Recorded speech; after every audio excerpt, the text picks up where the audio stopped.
Welcome, guys, to season 1, episode 14 of Cut the Curve. I'm Philip Zweig. I've been in real estate now 23 years, investing, doing creative finance, been through the recession, done a lot of different things in real estate, and also one of the main focuses is I'm a mental health advocate, investor, and host of the show here called Cut the Curve. So today I want to welcome Zasha from the great state of Hawaii. I was just there in January, Zasha, so thank you for joining Cut the Curve. I'm very blessed to have you here, and thank you so much for joining us. Aloha, everybody. Thank you So for having me. Zasha has been in real estate since 2019, and I see her all over social media. We've never met. This is our first time, so I'll get to hear her story and her journey of real estate, and you guys will at the same time. So tell us a little bit, Zasha. Cut the Curve's a show where I interview moguls, mentors, and entrepreneurs, and you're very entrepreneurial. So tell us a little bit about, you got into real estate 2019. Where did your journey start from, where you're at today? Because we have a lot of new people listening, and it's not always easy. I was blessed to have a number of mentors when I came up, but tell us about your journey to where you are today. Well, I grew up in Hawaii, which is in a very expensive state. I lived in affordable housing, was raised by a single mom, and have a brother and a sister as well. And so from early on, I was always very frugal and looking for ways to make money. We used to have garage sales and car washes, while we're in elementary school. It probably wasn't, the best way to go about making money, but I think we always had that entrepreneur spirit to want to help our family, want to help other people that are in need. And so as I grew up, I graduated from Maui High School, put myself through college at Cal State Long Beach, had my first child while in college, and I knew I wanted to, get through it because I wanted to have a different life for me and my family. And so graduated, moved back to Maui.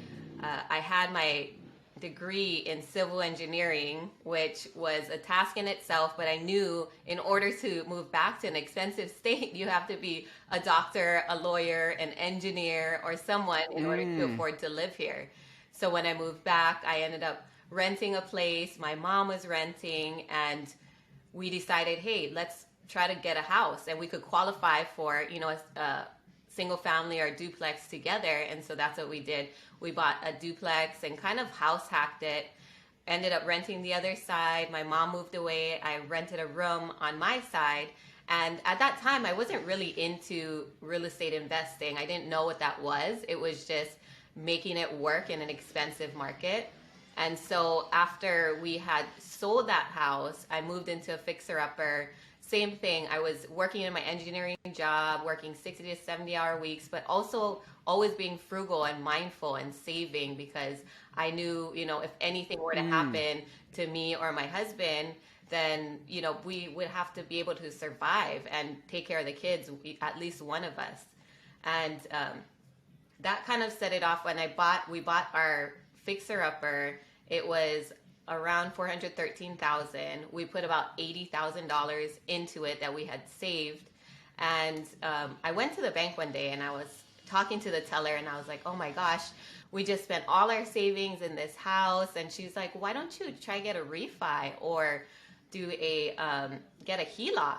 And I was like, what are those? I never knew any sort of ways to leverage finances. And so from there, I kind of started learning about it, and realized, oh my gosh, I just got all my money back out that I put into this house. The first house I sold, me and my mom split $150,000. So we made $150,000 each, tax-free. And so there was little cues along the way that was like, there's something to this real estate thing that I need to learn more about. So after work and on the weekends, I would be digging into researching about real estate investing. Bigger Pockets came up throughout that time. And so while I was working, I realized, okay, now I've built up enough equity and I have a substantial amount of income coming in from my own personal my personal job and then my husband's personal job, that we qualified for a rental. So I said, hey, let's try to get a rental and see how it goes. So we got a rental off the MLS through an agent, and also at the same time got a flip. And I said, okay, let's try these two strategies out and see which one we like, because we might not like being landlords and then we might love the flipping.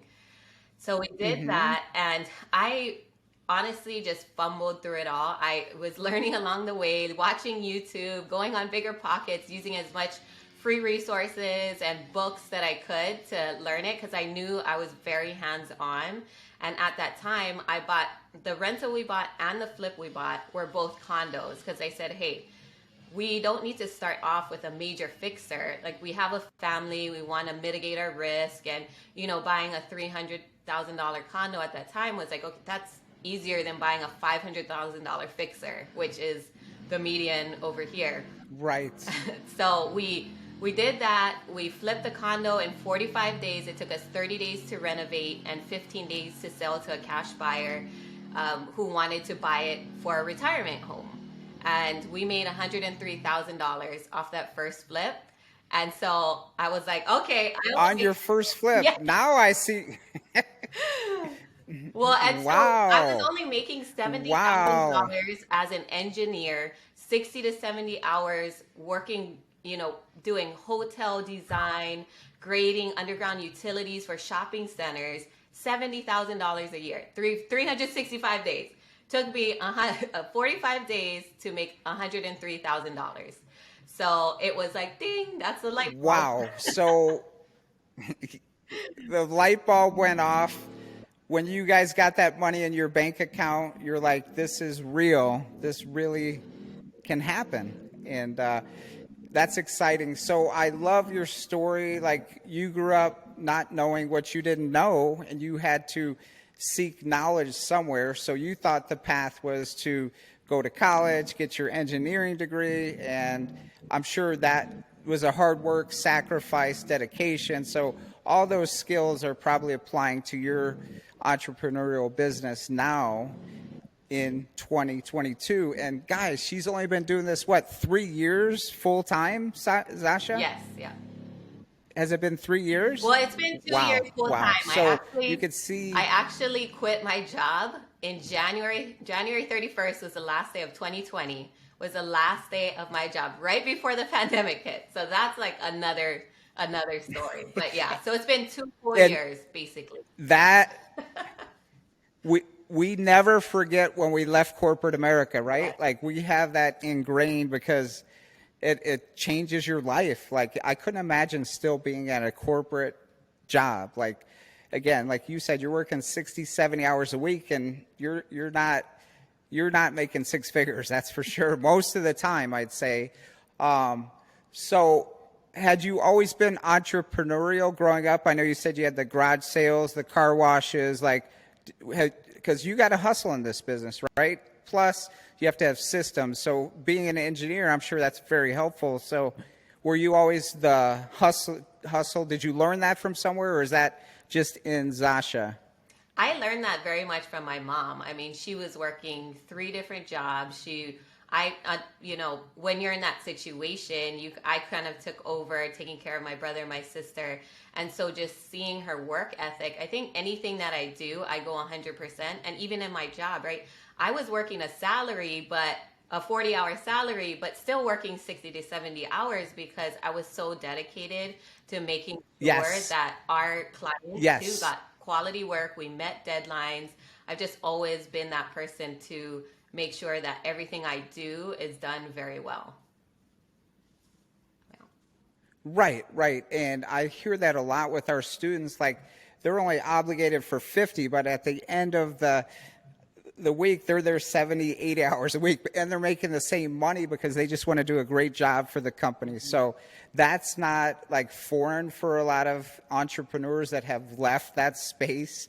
So, but again, we have to learn it from someone. Like, same thing. My dad always worked 5 jobs. I'm like, I don't want to work 5 jobs. I just want to get one that I'm really good at and make good money at. So, but I did see the work ethic from my dad, because it was just about providing for the family, which, you know, sometimes you got to take odd jobs, whatever it takes to pay the bills. So that's amazing. So your husband, obviously, he's a big part, because when we're married, or, you know, there's a spouse involved, you know, if you're dating, whatever. But how did he take to you leaving the engineering field, and did you guys contemplate it for a while? Because I know there's some people on the fence watching right now, and it's a big, scary decision.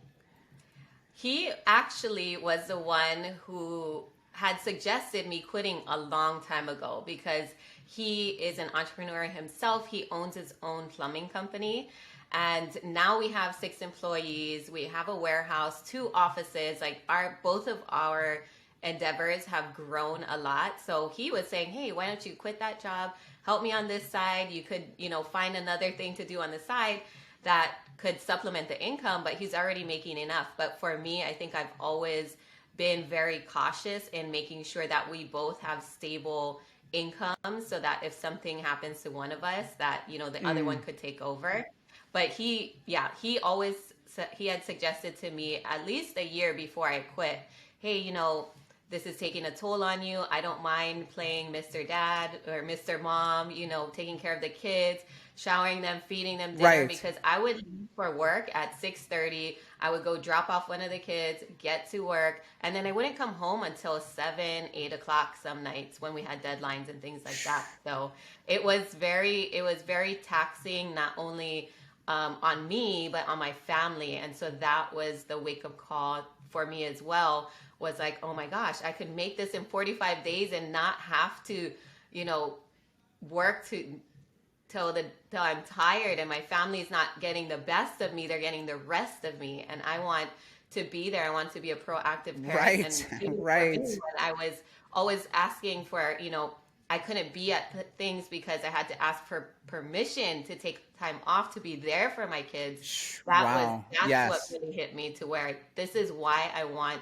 to go all in to investing and have passive income, because I want to be present, and I don't want to ever regret any time that I wasn't there for them. You hit the nail on the head, Zasha, because my kids are now, let's see, one is 19, one is 17. So they don't need me like they did when they were little. But from day one, I wanted to be present. So I could volunteer, I could coach them, I could be home for dinner, I could be there for lunch, I could take them on my time. So I knew from my dad always working, I wanted to create something differently. So 100% through real estate, it gives us this ability to have the best of both worlds, where you could work hard, but you could also play hard. You could have your family life. So that's the balance of being an entrepreneur in real estate that a lot of people, struggle with. A lot of folks on our podcast have read Rich Dad, Poor Dad. So, again, with that book, you try to get out of that employee mindset. And a big part of what we teach is about mindset and, goal setting and vision, where you want to go, because you're going to go somewhere. It's just like, where are you going in your life, and what's the vehicle to take you there? And through real estate, I mean, you found it, I found it, a number of our friends have found it, and I'm excited to help others and share that passion with them. And I see you have a community too that you're helping. And is it all across the United States, or what do you do with your coaching and like helping out with other people in the community that are just getting started? Yeah, so I'm a part of a few different mentorships, and I think that's very important for you growth in your journey is networking. So attending events, being a part of coaching programs or mentorships, meeting people all across the United States or all across the world, that will open your eyes to what you can do. Yes. So when I first started, I was like, I got to buy my first rental on my own, my first flip. And then from there, I was thinking I had to do everything on my own and figure out by myself. So after I got the first two, I was fumbling through a lot. Made a lot of mistakes, right? And I was running to Lowe's on my lunch breaks. I was meeting contractors after work. I was going to the job sites, on the weekends, doing dump runs, thinking, oh yes, I'm going to save some money. I'm going to make the project go faster because I'm there. And I really, Oh yeah, I know. I probably I've threw done it that. now. I've done that. So I think it's a great way to, like, you did it. You made a lot of mistakes, I'm sure. You took action. So that's really the biggest thing that we see with folks. Like, once they step into it and do it, like, it's not easy, but like, you could do extremely well once you conquer that fear. And then, like you said, the next step, or before that, you get a mentor, cut the curve. So I've always had, well, I shouldn't. In the beginning, I didn't have mentors in fix and flip, and I needed to find someone. So I've had mentors that without that, like, I wouldn't be doing what I'm doing. So If I were to that's go cool. back, So you get, yeah, if I were to go back, I would have joined a mentorship from the get-go because it would have helped me scale much faster and also open opportunities to 100%. me. Because right now I'm partnering with people across in Atlanta, in Texas, in Florida, in Arizona, just a lot of different places. And it comes through that experience. I have the experience. If they're only doing their first deal, or maybe they're over leveraged and are like, hey, we just need a little bit of money for this gap funding. Can you jump in? I will say yes, but I need equity. I'm at that point in my career where I need equity. Does it still make sense to split it 50-50? Yes. Okay, then let's do it. And I'm open to doing those sorts of things, especially if these people are in mentorships and I am in, because one, I know that they will run along the same programs and have the same guidelines. And if we connect in integrities, morals, and just across the board, we get along and we trust each other, because it is a trust factor, right? When you're partnering with people who you've never met, yes. Projects you've never seen, and trusting that they have the ability to move it all the way through. So and then of course you do your due diligence. I have a network of people in each state basically. So I will double check the numbers with them, ask about the areas. So it's not just like, okay, yes, let's partner. It's more so, okay, what is the deal? Does it make sense? And then let me do my background check, and then we can decide from there how we're going to move forward. I love it. Technology has changed real estate. It's changed the world. Everything we do now, we could do from our computers. And I would have never met you. I would have never met the other Flip man. Like, I've met people all over the country because of the pandemic. So there was a blessing for me. I got on social media. Pace Morby, a friend of mine out here, he's like, Flip, you know everyone, but you don't know anyone. And I'm like, what do you mean? But he was 100% right.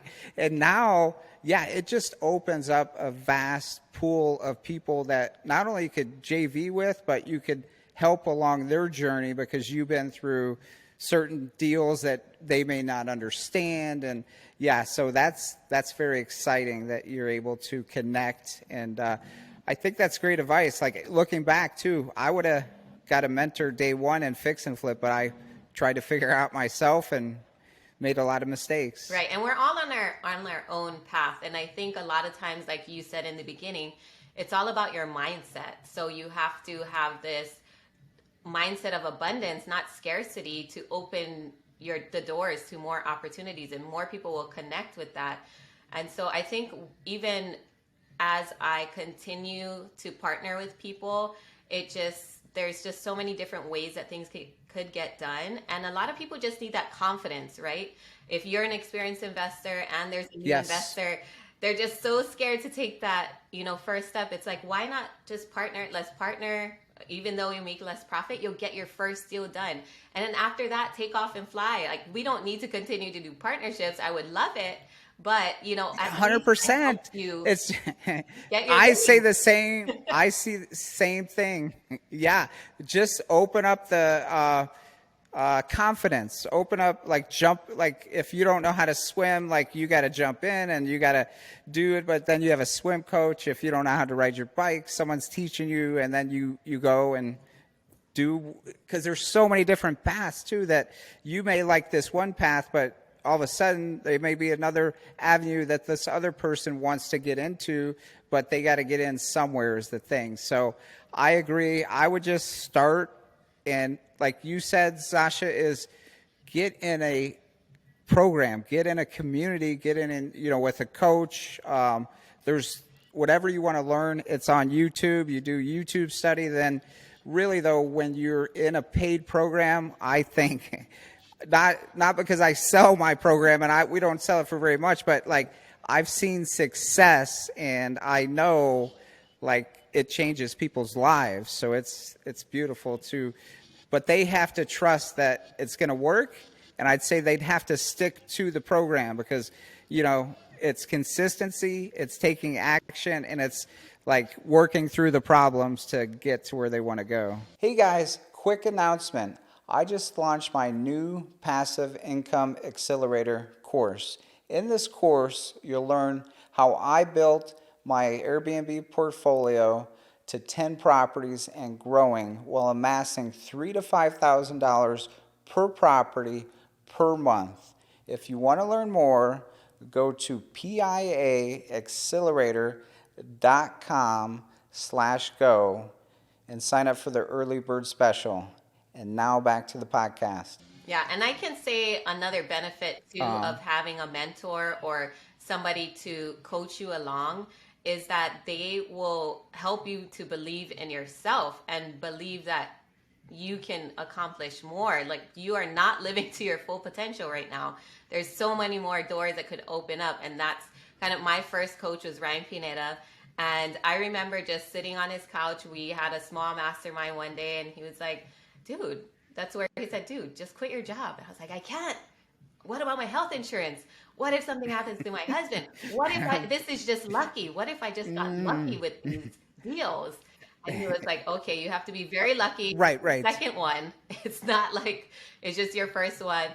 And he's like, how much is your health insurance? I was like, $1,800. He's like, so you're going to let $1,800 a month stop you from pursuing your dreams and living the life that you want? I was like, you're right. He's like, just figure out a way to offset that $1,800, whether it's through rental income or some kind of, mentorship or coaching or something you could sell on the side. But even if you just continue doing your flips, I mean, you don't even have to, if you're making $100,000 a flip, you don't have to do that many a year. So I think that's one thing that. Right. Yeah, and we all need someone to encourage and lift us up, especially when we've never done something. So that's where confidence, coaching, like the abundance mindset, I would say hands down, like you should be watching YouTube videos all day long and, writing out goals, getting your confidence, because you have to believe it first, and then you can take it out into the world. And that's so important. And that's why getting with a guy like Ryan, shout out to Ryan, the other mentors out there, they give you that belief that you could keep doing this. Like, you don't need to live miserably or struggle with lifestyle because you feel like you have you have security, but it's kind of like a false security, I'd say. Right, because you could still get fired at any moment. Your job, I mean, look at what happened during COVID, right? A lot of people lost their jobs. So I think it was just an eye-opener for me. And having a mentor also gave me the confidence to scale, because I thought I got to do one project, have it done, and then I can move to the next, and I can move to the next. But no, now I'm doing 6-7 deals at a time. And as long as you have systems and processes and you trust your team, right? You have a really good team, then you can do as many as you want. So, and then now I've gone into syndications recently that have been it's a totally different ballpark. But I love the fact that you can, get into these huge projects, but you have a team, basically all the partners, all the general partners, all the limited partners. It's like a team of people coming together. So that's my next step that I've been getting into. And I love the fact that now all the responsibility isn't on one person. It's kind of spread out. So that's kind of the direction that I've been. Yes. So you constantly evolve in the business. So I personally really admire engineers because I'm the total opposite from an engineer. But like Steve Trang, he's a friend of mine out in Arizona, and he is so, that brain that he operates in and like how you operate, it's your greatest asset, but it could be your biggest Achilles heel too, because what I've noticed with a lot of engineers, they're very like, the analytical mindset, the processes have to be perfect before they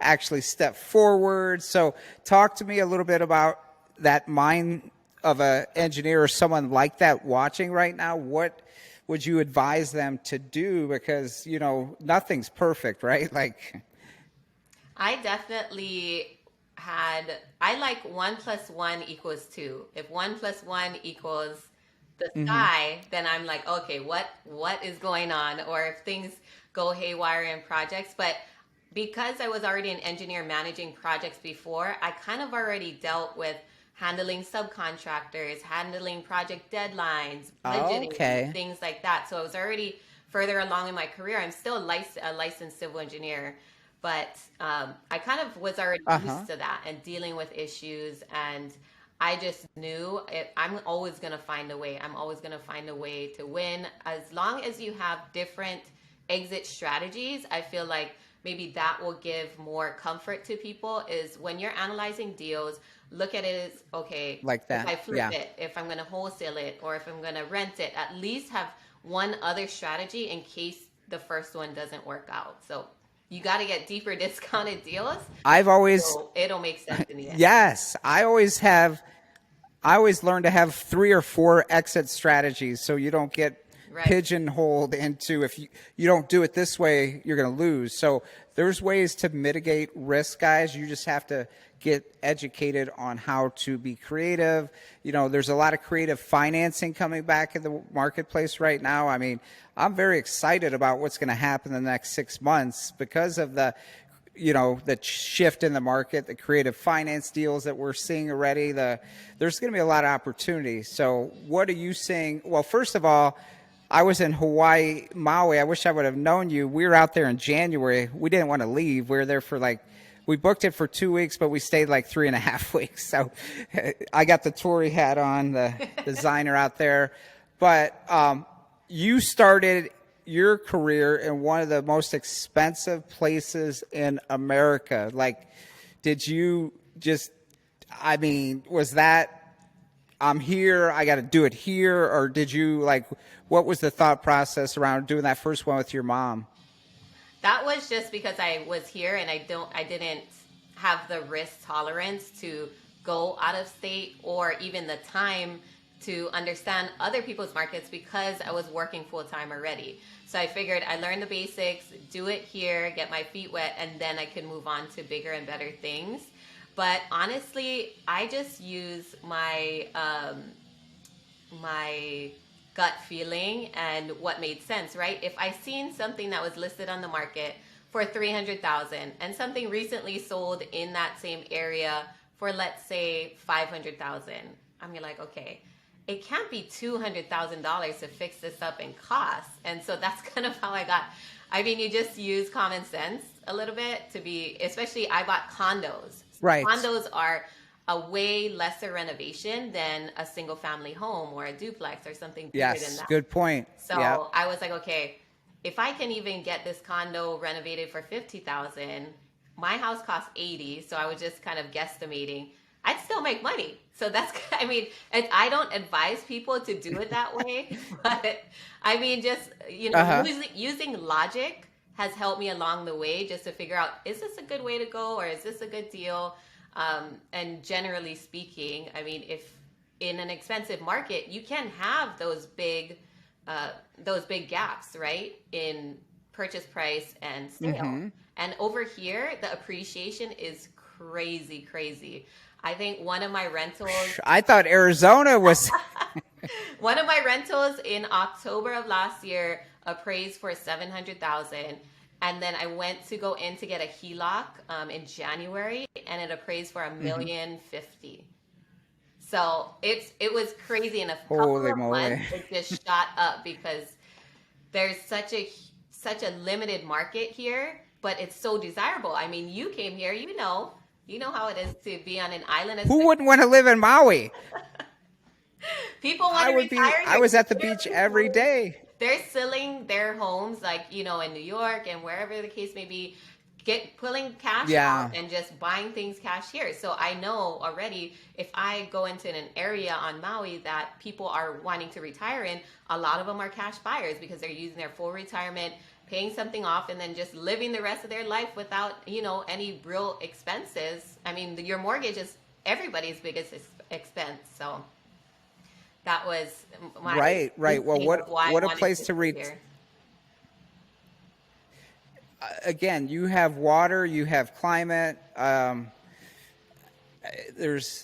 know the land is a little locked there, but like there's always going to be real estate. There's always going to be, anytime you have water, golf courses, that's paradise. Like that's why Arizona, we have a lot of things going on out here, and it's another great state. So I love Maui. I've been all over, and that's one of my favorite spots. So you're living large up there in Oh yeah, Maui. Like the beach is great. beautiful. So Well, and people ask talk me. to me. Talk to. Go ahead, Sasha. People ask me all the time how I make it work in expensive markets or how I still find deals in expensive markets. Yes. And I think it's like anywhere else. You're probably not going to find it on market. You got to go source off market. So same things as everybody else does, drive for dollars, cold call, text, Yep. referrals. So one of the biggest ones for me, because I live on a small island, there's a small community, is referrals. So I always have to make sure every deal I do Yes. is done the right way. So everybody who, sends their auntie or uncle or a family member to me or a friend, I always make sure, hey, did you guys talk to a realtor? Did you try to refinance if they're in a financial situation? Did you ask a family member if they can try to help you out of this? Like, I make sure they go through everything that they could have to try to save their house, or if they're, in a distressed situation, and then I come in as their last resort. And that has been my, I'm not really a salesperson, but that has been the way that I build rapport and connect with these people, and they refer other people to me who are in their similar situation or really need help. And I do creative deals. That has been a huge blessing, especially since COVID came about. I've probably done like 4 or 5 different creative deals. So whether it's seller financing, novations, where I partner with the homeowner, they keep the mortgage in place, and then I bring renovation funds, and then we split profits at the end. I've done other sorts of creative ways where you can jump in. You don't always have to, here's a cash offer and take this, but a lot of people want other ways where, hey, how can I walk away with this in a better, with more money? And that's a constant question I get asked. I said, hey, Right. I don't have to cover any money costs and getting this huge cash loan, then yeah, I can come up a little. Like, I don't, it's not a just one offer thing. Come to sellers with multiple offers and multiple ways you can both make it work. Yes. And that's how I've been doing it in an expensive market. And that's amazing because, like myself, I'm not a salesperson either, but you and I are both problem solvers. Like, we're good at figuring out how do we solve this problem for this family and what are their options. So again, guys, watching this, you don't have to be super salesy. You just have to be educated on your options. I like that. Yeah. And a lot of people don't even realize that those are options. My latest purchase for a flip, the seller's wife was in, some kind of medical care. And if he got a huge lump sum of money, then they would no longer qualify for that. I think they were paying like $2,400 a month. But if they got this lump sum, they would have to pay upwards of $10,000 a month.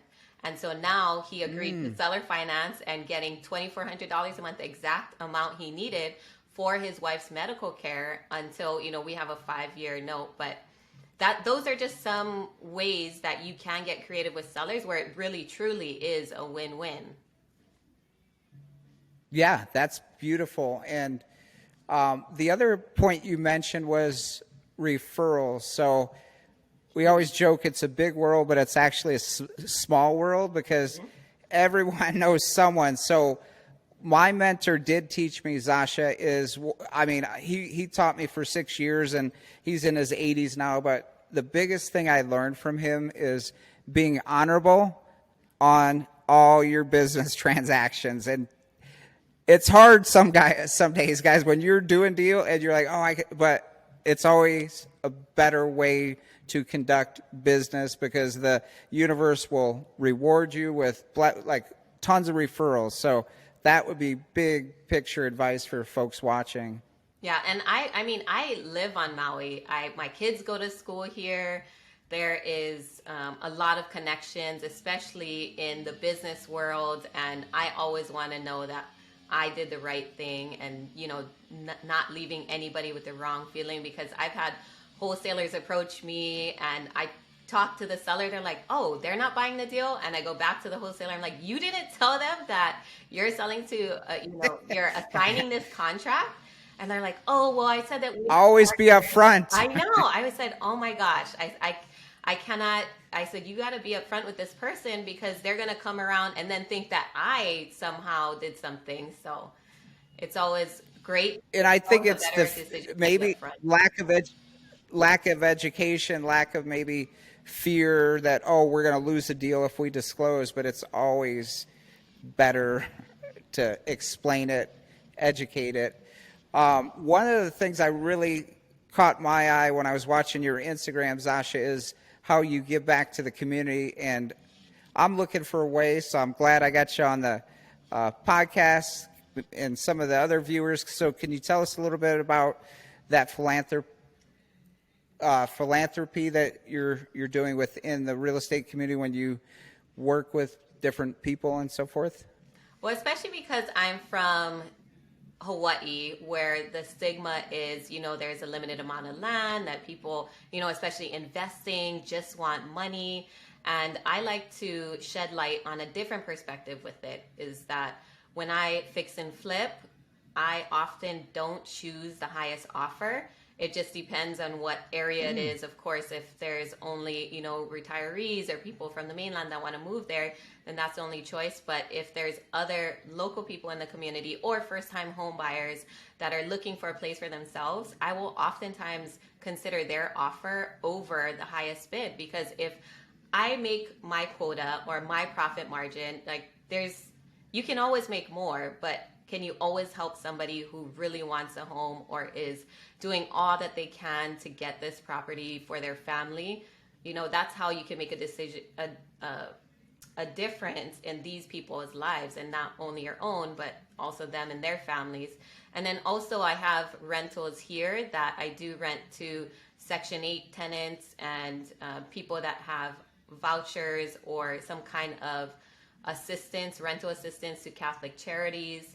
And it's a little bit more paperwork and you won't get as much market rent, but I feel like it's always a win-win because you're giving somebody a home that actually really needs it and appreciates it. Majority of the time, you still got to do your due diligence on the beginning as far as background checks and income verification. You still got to do all of that. However, if you can help somebody who really needs it, that is what drives me. That's really my passion, because that's where I came from. If I can help somebody that was in a similar situation that my family was in growing up, then I would be a blessing to them, and that's solid. Yeah, it goes full circle, right? So it fills your cup, makes them so happy. But again, in a business sense, a lot of people are, oh, I'm all about the money. And if you chase the money, guess what? The money drives. Like, I've never done this I like making the profits on deals and the money, but I didn't get into it for the financial. The financial comes after you grind, you set up your grounding work, you keep doing something over and over. It could be in any field as long as you're passionate for why you're in that field. It doesn't have to be real estate, but don't get into it, guys, because it's quick money. It's everything you see on Instagram. It's not that. It may take you a long time to get your first deal, but surround yourself with people that know and care and want to do good things in the world, because if you're getting it for money, I haven't seen those people last in my time. Right, and it's been a struggle. I mean, even while I was first getting started, I was working, all day, and then I'd come home, like put the kids to sleep, 9 o'clock, boom, from 9:30 until 1 a.m. I was researching about investing and educating myself and going through courses and just really putting in the work and time, and on the weekends driving for dollars, doing everything while working full time. So you guys can do this while you have a lot of other things going on. It's going to take time blocking and sacrifice in the beginning. Now it's Yes. like me having financial freedom. I could stop right now and not worry about anything, but I like to always continue help new people get into it, and then also continue to help people in my community, educating them, renting to them, selling to them, moving into their first home. It's a really rewarding experience, and a lot of people think that, okay, if I get into this and I start making a lot of money, does that make me a bad person? And it doesn't. If you're using your financial gains to help others, like think of how many more people you can help change their lives, because now you have this financial freedom and this passive income coming in. You're not Yes. slaving away at your job, just thinking about how you're going to pay your next bills. You're able to make an impact on the world. Right. And money is a hot topic. Let's face it. Like, we all grew up with some reference to money, whether it's no money, you're holding your money tight, you're giving your money. So you got to figure out that it is an abundant world, and like, you can't squeeze it, but you have to learn that. Sometimes you didn't learn it at home. You may have to, there's so many books to help you change that mindset, like on money, because we do hear people, I'm sure you hear it, like, I don't have any money to invest in real estate. I'm like, you're kind of looking at it backwards. Like, where did that belief come from? Why do you feel that way? I'm sure you get that one all the time also. Right, because I didn't know about private money or hard money lending, or creative financing, partnering with sellers. I would have had no idea unless I got educated. I Yes. thought you have to qualify through your job for a conventional loan, and that's the only way you could kind of build your wealth or build your rental portfolio or build anything like that. So that's been a realization for me, and that's why I get it. Yeah, I get why it's out there people- for everyone, because again, yeah, I mean, we all have limiting beliefs, right? Like, so I feel like being a real estate entrepreneur, like, it's 110 self-improvement, because one day you could do really well, and then another day some problem comes up, and you got to reach out to people in your community to help you with those problems and questions. So this is Cut the Curve. So we're going to end here shortly. Zasha and I had a true pleasure getting to know you. Hopefully I get to meet you in person when you come to Arizona, or I go back to Maui, and get to know you more. But so Cut the Curve, what would you tell people watching the YouTube that want to get into real estate? They're a little on the fence. They may be working 9 to 5, may have a few kids in the house. Maybe their spouse isn't on board yet. So, but they're not happy with what they're doing. What would you tell them to, get involved and cut the curve? I would advise anyone who is looking into real estate investing to first start going to meetups in your area. Find free meetups, go on Bigger Pockets, check out all the free resources, get yourself familiar with some of the strategies and terms, and then from there, reach out to others who are doing it, and maybe, help them with one of their projects, or get a mentor or a coach. And that's kind of the easiest route that I would say to cut the curve, is just get into some sort of program where they teach you this is what you do from A to Z, do exactly what it says in their program, and you will succeed. Yes. It's about getting educated and taking action. And if you can take action in the right direction, it will help save you so much time and cut the curve. Love it. Love it. And you are living proof after taking Ryan Padina and some other amazing coaches out there. You're crushing it. I can't wait to see what's next for you and what's out there. I know you're going to be in, you're going to Vegas, September, I think you mentioned? Yeah, the end of September to Ryan Pineda's mastermind. So come visit me there. I mean, this is probably going to come out right before then. But I think, just to reiterate the power of your network, go to events like this, meet other people, add value to those who you look up to, and connect with them, because you never know what opportunities may come. Brandon Turner, I ended up buying a house that is next door to his wife's best friend that he was looking at, and now we built like a great rapport together. He comes to some of the meetups, and I'm going to be at his mastermind that's invite only in October, I believe. And so that's just from social media, that's from engaging, that's from taking action, and other people, yes. even like you reaching out, right? You just seen and like, okay, who is this girl? So make yourself known. I know sometimes it's uncomfortable, putting yourself out there, but trust me, it will pay off. 100%. So thank you. And I always want to call you Zasha because that was one of my first mentors in Airbnb business, but it's Zasha, correct? Yes, Zasha. And where do people connect and reach out to you, Zasha, if they're watching this YouTube video right now? I am most active on Instagram at Invest with Zasha with a Z. There's a lot of spammers out there, so make sure you type it in correctly. And I love connecting with people and helping people. And like I've told in this podcast, I partner with a lot of newbies. So if you have a really, really great deal, don't be afraid to bring it to me. And of course, you have done all the legwork and due diligence on your own part too. Don't just be bringing any deals. But I love to see people get started. I love to help people get started and share anything that I can to help others.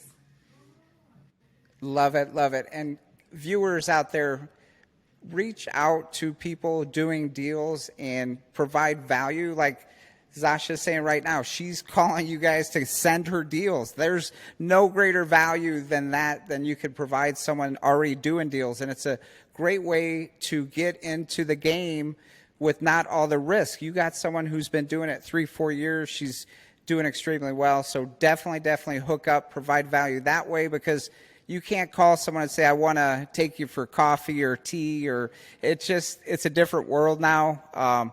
So if you guys want to provide real value, get creative. But again, thank you for watching Cut the Curb, episode 14. And if you like it, share with your friends, and we'll see you on the next Cut the Curb, episode 15.